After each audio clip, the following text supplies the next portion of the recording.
एक ऐसी नैनो जो रोल्स रॉयस से भी ज्यादा महंगी है और वोल्वो की कारें लंबोर्गिनी से भी ज्यादा पावरफुल कैसे होती हैं? और इस आदमी को एलन मस्क खुद से भी ज्यादा अमीर क्यों मानते हैं? और वीडियो के अंत में बताएंगे पाकिस्तान की बर्बादी की वो सच्चाई जिसकी वजह से वो अब कभी ऊपर नहीं उठ सकता।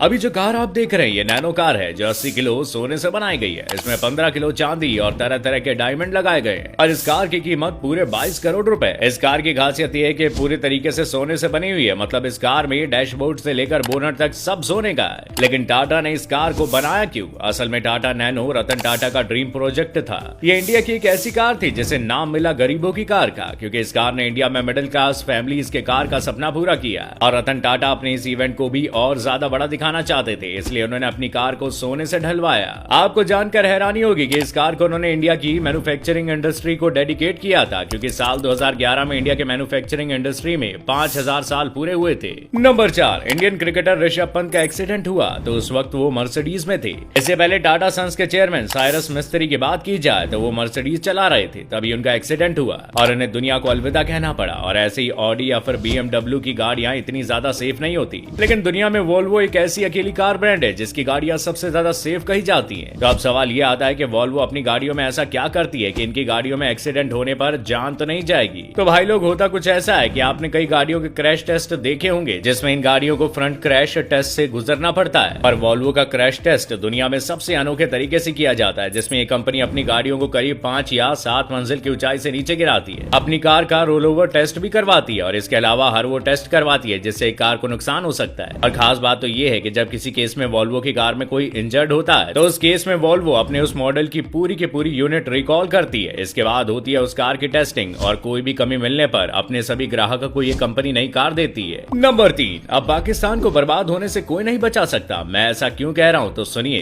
पाकिस्तान के पास कमाई का कोई बड़ा सोर्स है ही नहीं और इनकी ना ही इस देश की जीडीपी में कोई बड़ी फैक्ट्री है और ना ही कोई इंडस्ट्री। इनका आज तक जो भी काम हुआ है उसका एकमात्र सोर्स है फॉरेन ट्रेड या फिर लोन। अब इस देश को ना तो कोई देश लोन देना चाहता और जो देश इसकी मुसीबत में हेल्प कर दिया करते थे उन्होंने भी अपना पल्ला झाड़ दिया है। तो अब इस देश में पैसों के नाम सिर्फ इमेजिनेशंस हैं और ना ही अब ये कहीं इंपोर्ट कर सकता है। फॉरेन एक्सचेंज इनके पास इतना कम है कि अब अगर ये चाहे तो भी ये 10 दिन का परचेज नहीं कर सकते। इसकी वजह से इस देश में महंगाई डायन बन गई है। कर्ज अब इनसे चुक नहीं रहा और कर्जा चुकाने के लिए कोई भी सरकार इनकी मदद करने से खुद को बचा रही है, क्योंकि उन्हें पता है कि इनका पैसा भी इन्हें वापस नहीं मिलने वाला है। और बचा एक IMF जो कर्जा देने के लिए तैयार तो है, पर इसमें भी इसकी शर्त है। इसका कहना है कि जैसा हम कहेंगे वैसा करो, यानी टैक्स बढ़ाओ, सब्सिडी घटाओ और आर्मी का बजट काटो। अब इसमें पंगा तो ये है कि अगर ये देश टैक्स बढ़ाता है तो जनता भूखमरी से मर जाएगी, वो इस देश को और भी ज्यादा गाली देगी, और अगर सब्सिडी में कटौती करेगा तो जनता का क्या ही होगा। तो ऐसे में IMF की शर्त मानी तो भी पाकिस्तान सरकार की जान के लिए आफत है, और अगर नहीं मानी तो भी सरकार का बुरा हाल होना पक्का है। तो भाई लोग, ये कहना गलत नहीं होगा कि पाकिस्तान तो गियो।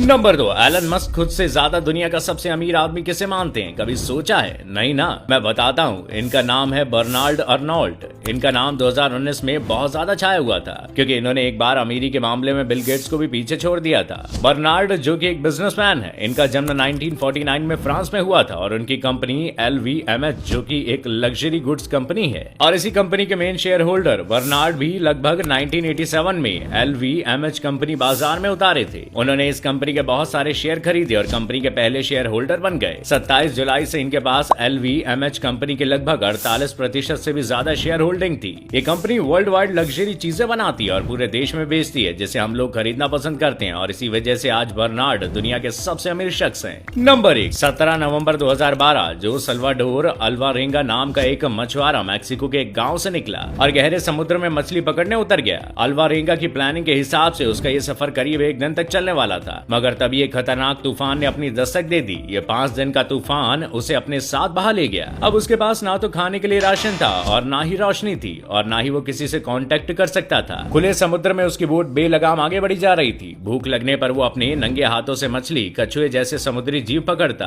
और इनका मांस कच्चा ही खा जाता था। अल्वारेंगा 438 दिनों तक समुद्र में रहा और अपनी हिम्मत के बलबूते पर 30 जनवरी 2014 को जिंदा वापस लौट कर आया।